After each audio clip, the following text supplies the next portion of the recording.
Hi y'all, and welcome to episode 51 of Thursday Tidbits. In this video, I'm going to be talking about due diligence from the buyer's perspective. Major changes came to the South Carolina purchase contract on June 13th, 2022. While due diligence has always been an option during the home inspection period, now it's become the only option. I will be giving an overview and some tips on how to navigate due diligence from the buyer's perspective. First, let's talk about what due diligence is and what it is not. Within the due diligence time frame, a buyer can do any inspections they would like, and they can terminate the contract for any reason, as long as they deliver a notice of termination form and the termination fee to the seller by 6 p.m. on the due diligence expiration date. The due diligence time frame has nothing to do with earnest money, your financing and appraisal contingencies, or your termite or wood inspections. Now let's talk about the pros of due diligence from the buyer's perspective. First, the buyers can terminate for any reason. Also, the buyers can ask for anything to be repaired. Under our previous contracts, if the buyers chose to go with the repair procedure option for home inspections, the sellers were obligated to fix a few things. That included anything that would be wrong with the electrical systems, plumbing systems, HVAC. They also had to make sure the roof was free of leaks and there were no environmental or structural concerns. Under due diligence, buyers can ask for anything to be repaired that comes up in the home inspection report. So now what are the cons to due diligence from the buyer's perspective? Buyers would owe the sellers a termination fee if the buyer chose to terminate the contract during that due diligence period. Buyers also owe that termination fee if the sellers do not want to make any repairs and the buyers do not want to move forward with an as-is contract. Sellers are no longer obligated to make repairs that fall under those 6 items mentioned in the pros section. In fact, sellers do not even need to answer the repair request from the buyers. If the sellers do not want to make the repairs requested by the buyer and the buyer does not properly terminate the contract, the buyer moves forward with an as-is contract.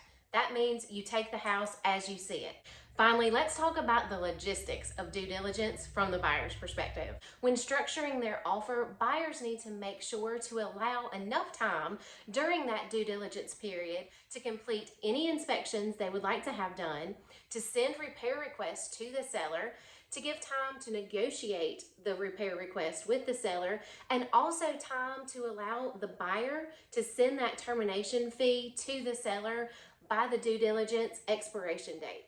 Keep in mind, if the contract is not terminated properly, that means the seller receives the termination fee and the notice of termination form by 6 p.m. on the due diligence expiration date.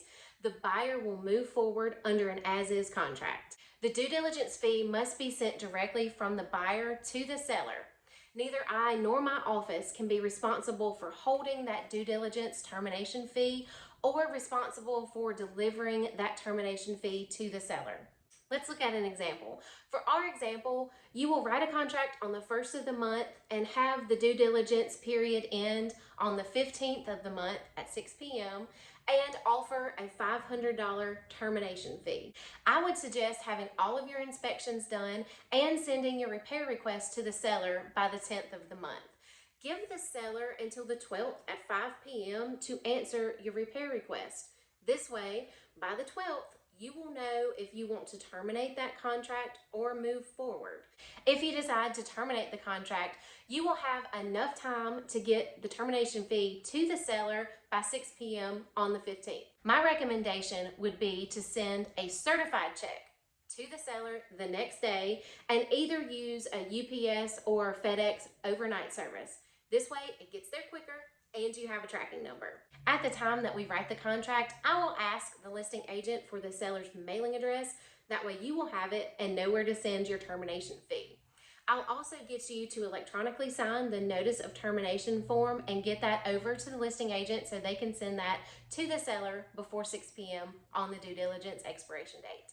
Next week, I'll be talking about due diligence from the seller's perspective. This is a major change to the South Carolina purchase contracts. Comment below if you have any questions about how this could affect your purchase of a home or your sale of a home if you're a seller. Talk to you soon. Thanks for watching episode 51 of Thursday Tidbits.